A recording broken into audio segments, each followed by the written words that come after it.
Assalamualaikum warahmatullahi wabarakatuh. Selamat pagi, salam sejahtera untuk kita semuanya. Pada pagi hari ini, anak-anakku, pastinya kita semua masih diberi nikmat sehat, sehingga kita masih belajar walaupun dalam bentuk daring. Hari ini Ibu akan melanjutkan materi kita yang kemarin kita sudah belajar tentang pengisian tempat, permutasi, kombinasi. Nah, sekarang kita masuk ke materi peluang. Syarat daripada masuk materi peluang, kalian sudah harus benar-benar paham penggunaan daripada permutasi dan kombinasi.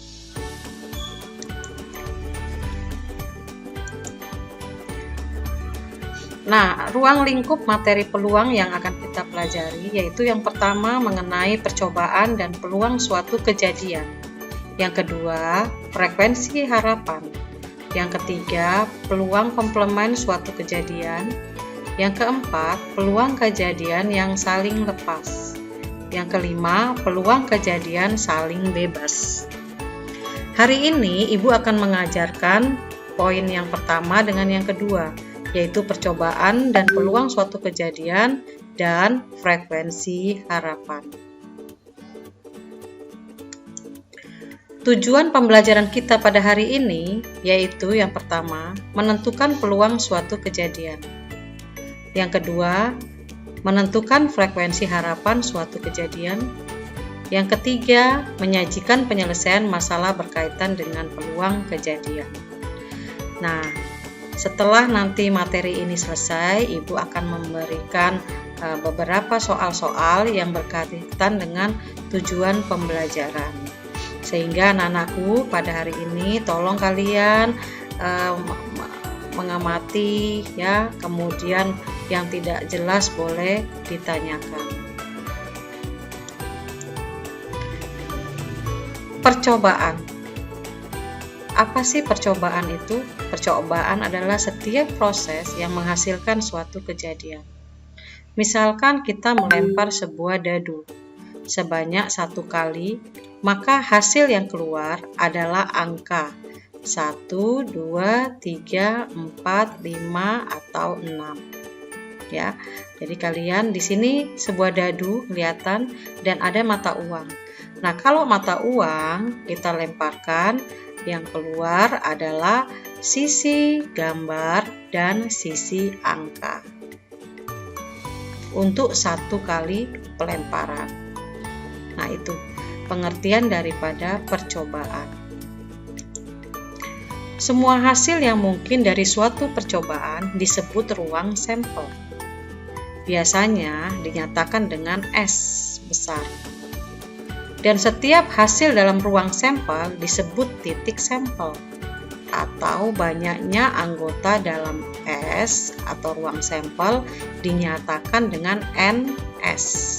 Jadi, ruang sampel disimbolkan oleh S dan banyaknya anggota dari ruang sampel dinyatakan dengan NS. Contoh, dari percobaan pelemparan sebuah dadu, ya anak-anakku, kita melempar sebuah dadu, maka ruang sampelnya yaitu 1, 2, 3, 4, 5, 6. Maka banyaknya anggota pada ruang sampel ada 6. Jika dalam pelemparan dadu tersebut muncul angka 2, maka bilangan itu disebut kejadian. Nah, kejadian adalah himpunan bagian dari ruang sampel.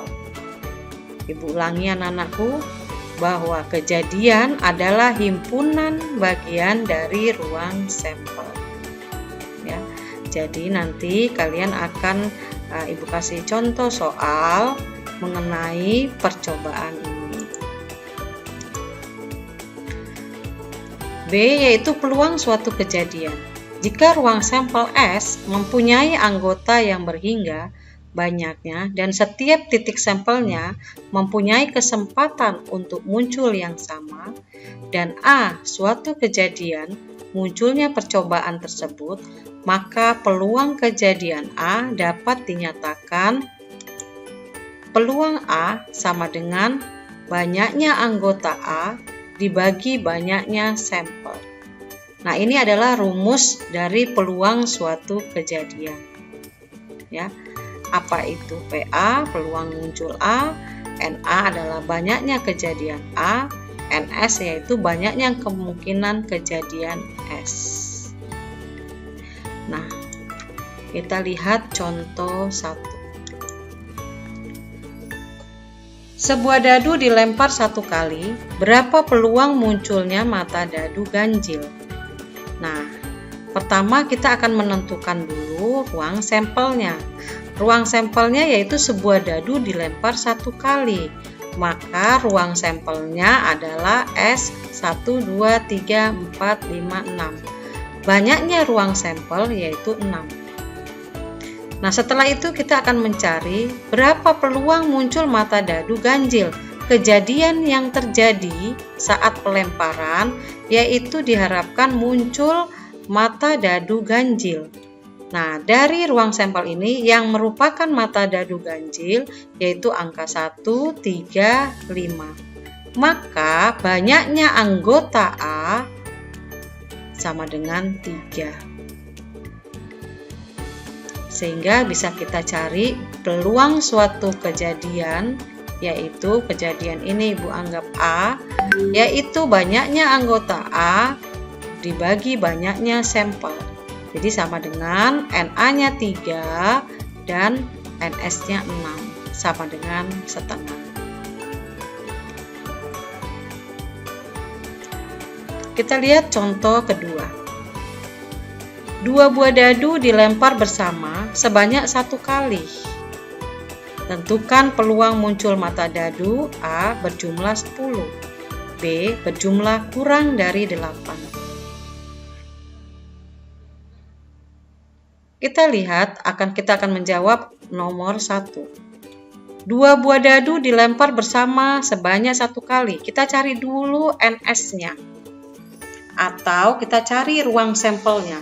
Nah, ruang sampelnya Ibu lihatkan kalian pada tabel, yaitu 2 buah dadu. Dadu pertama, dadu kedua.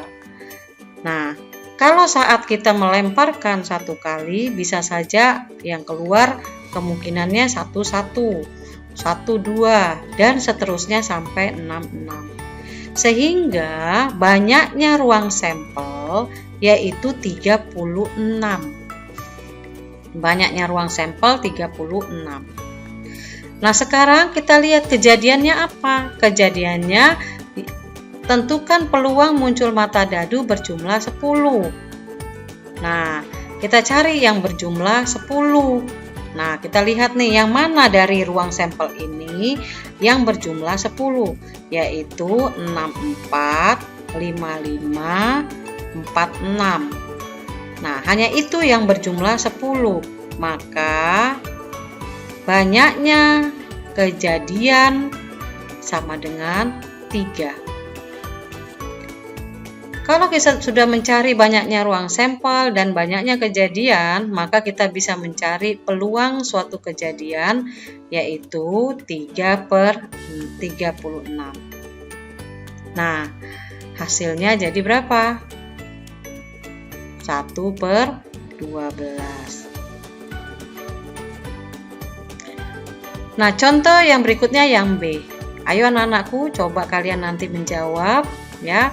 Kemudian kalian kasih WA ke Bu Eti, berapa NS-nya, berapa NA-nya, dan berapa peluang kejadiannya dari pelemparan 2 buah dadu sebanyak 1 kali. Bisa ya anak-anak? Baik, kita lanjutkan. Frekuensi harapan. Kalau tadi sudah ada peluang kejadian, sekarang kita masuk frekuensi harapan. Nah, kalau kalian sudah bisa di peluang suatu kejadian, maka frekuensi harapan kalian pasti bisa. Ya, apa itu frekuensi harapan? Suatu kejadian pada suatu percobaan adalah hasil kali peluang dengan frekuensi percobaan A. Dinyatakan dengan rumus nih, Frekuensi harapan FH A, kejadiannya A. Kemudian sama dengan peluang suatu kejadian A dikali N. N ini adalah banyaknya percobaan. Ibu kasih contoh.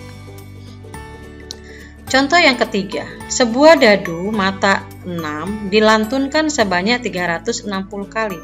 Berapakah frekuensi harapan muncul mata dadu prima? Nah, karena ada rumus peluang, maka kita tetap harus mencari pertama adalah S-nya dulu.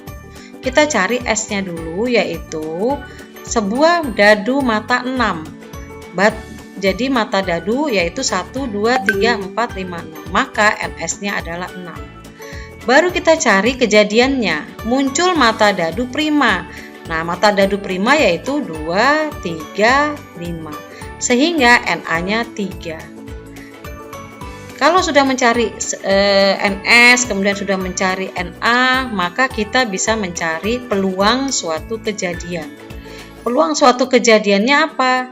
Yaitu banyaknya kejadian dibagi banyaknya sampel. Jadi 3/6. Nah, kita masukkan ke dalam rumus ya. N-nya adalah 360. 360 kali. Peluang suatu kejadiannya yaitu tadi 3/6, jadi 1/2. Sama dengan 180 kali. Jadi, frekuensi harapan muncul mata dadu prima yaitu 180 kali. Contoh keempat. Satu keping uang logam dilemparkan berturut-turut 10 kali. Berapakah frekuensi harapan munculnya angka? Nah, sama ya anak-anak. Pertama kita cari dulu sampelnya. Karena satu keping uang logam, maka sampelnya adalah 2. NS-nya adalah 2. Ya. Kemudian ada kejadian, yaitu berapa frekuensi harapan munculnya angka. Karena satu keping uang logam terdiri dari gambar dan angka, maka NA-nya adalah 1.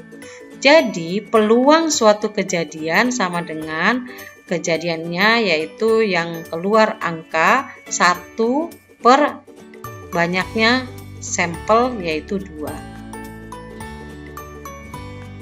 Sedangkan N-nya sama dengan 0. Kenapa? Karena tidak ada di sini N-nya. Sehingga frekuensi harapan yaitu peluang suatu kejadian setengah kali 10. Jadi sama dengan 5.